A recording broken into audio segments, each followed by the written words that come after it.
I'm here to review my recent purchase of Cowboy NPT-04 channel radio trigger for external speedlights with one trigger and two receivers. I received mine from Amazon.com. I received mine today, exactly 9 business days after I placed my order on August 22nd. It arrived actually quicker than expected. It was supposed to arrive on September 11th, but I was pretty pleasantly surprised that I received my order pretty early. It cost me $31.99. That's Canadian, and the shipping cost me $7.90. It came via USPS International Priority Mail. So now let's review the contents of the package. So here is the package that I received. So let's open the package. It comes with its a set of instructions, and it also gives you some warning notes and how to use it and how to connect it. We will look into this shortly. It contains one transmitter and two receivers and a PC sync card. D40 does not have a PC sync port, so I would not be using this. However, I can use the transmitter, insert it to the hot shoe on my D40, and I should be able to trigger my speedlights. So it comes with 4 channels, as you can see behind. You have two numbers listed here, 1 and 2, with an on and off position. Between the combinations you have 4 possible channels. So you match the same channel on your receiver, and you should be able to trigger them. It comes, both the receivers have a holder where you can mount it directly to the light stand, and you can also you can use an ordinary tripod, but I would suggest using a light stand, because a light stand would be more sturdier.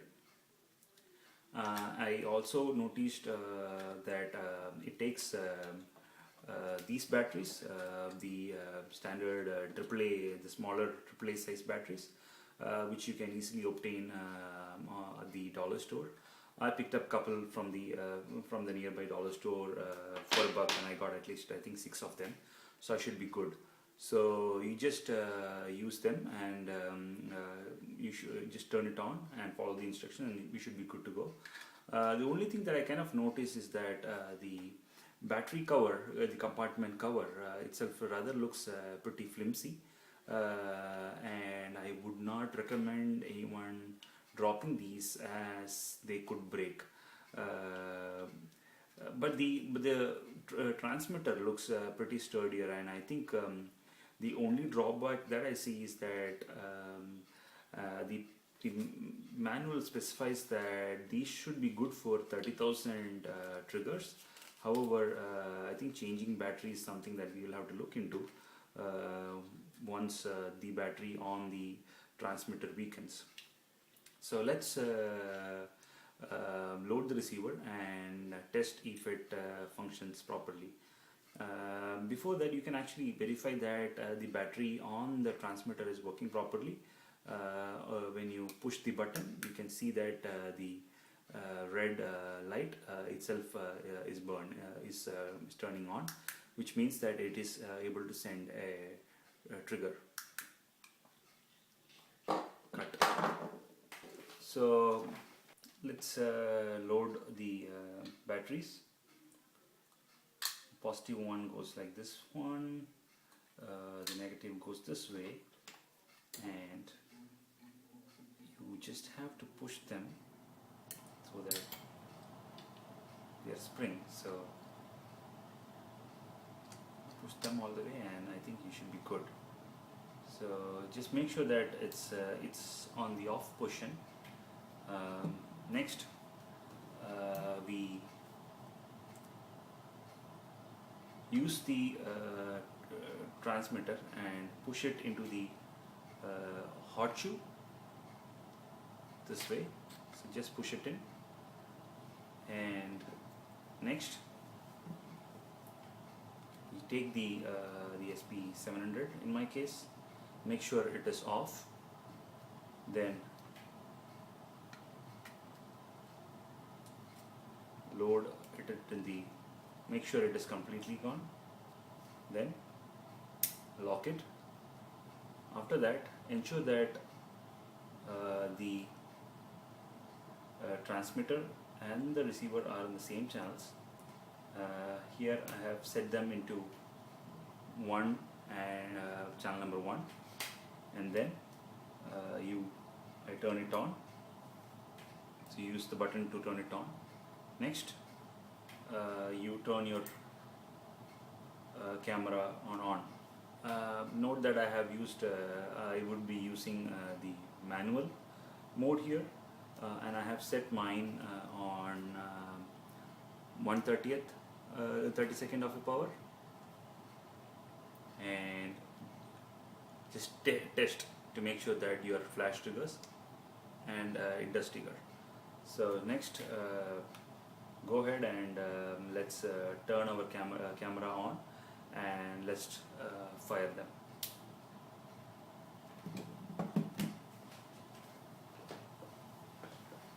I use a Nikon D40. I got this Nikon DSLR as a gift from my wife in the year 2008. I've been learning a lot of photography related stuff using this basic but extremely neat little fellow from Nikon.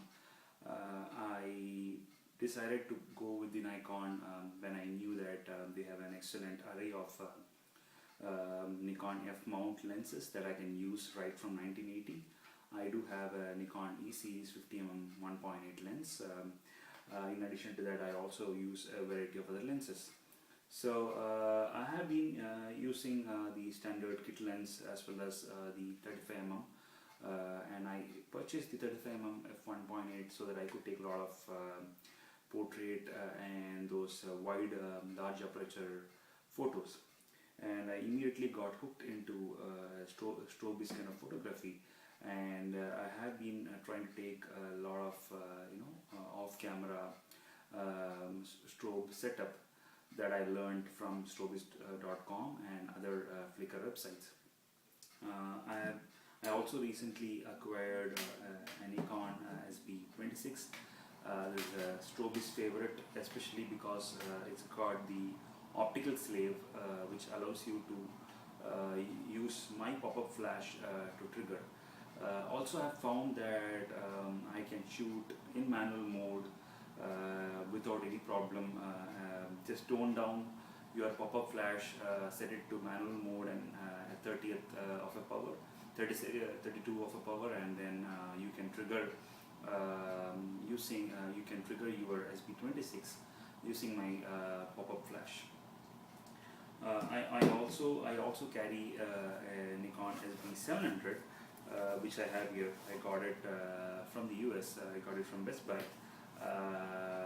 It's basically a very extremely neat and newer model of the SB600. But the advantage that the SB700 has over the SB600 is that it also comes with an optical slave. So I have been so far triggering my external Speedlights using my pop-up flash. Hence, when I researched and I found out that I can use a radio trigger to trigger these off camera, and that's why I decided that I would go with a radio trigger. After a couple of reviews on YouTube and other websites, I was really looking buy the Cowboy radio triggers. So that's how I ordered them. So now let's see how we connect the trigger and the transmitter and the receiver, and let's fire some action shots. So friends, I have basically the transmitter pushed into the hot shoe of my D40, and I have connected the receiver to the hot shoe of the SB700, and I basically turning it on, and I am in manual mode at 1/32 of power. Please remember that this radio trigger only works in manual mode. It does not support TTL. Some of the higher, pricier, radio triggers such as Pocket Wizards have that capability. So basically, I'm on program auto mode, and let's see.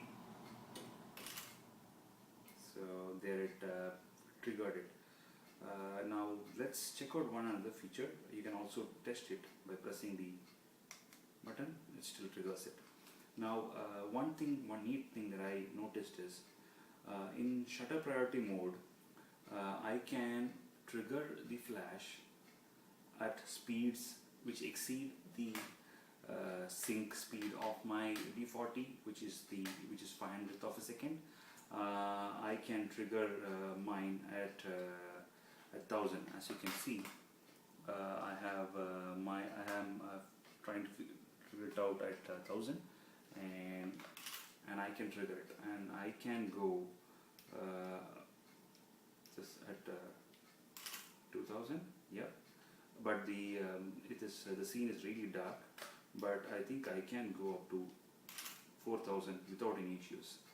So this triggers will really be helpful when I'm shooting outdoors, and I can use the Cowboy trigger to trigger my speedlights at speeds that exceed the conventional capability. But keep in mind that D40, D60, D40X, these cameras came with an electronic shutter. As a result, you can really exceed the normal shutter capabilities that you would see at some of the higher end professional cameras. So thank you, friends.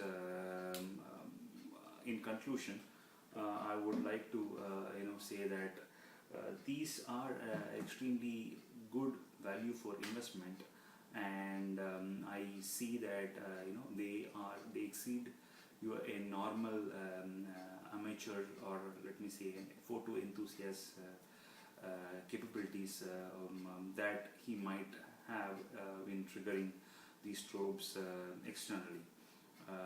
Thanks for watching my first episode. For more updates, please subscribe to my channel, and you can also visit my Facebook page. I have a link provided below. If you have any questions or comments, please post a comment below, and I will be more than happy to answer.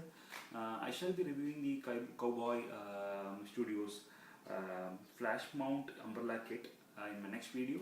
So until then, you keep shooting.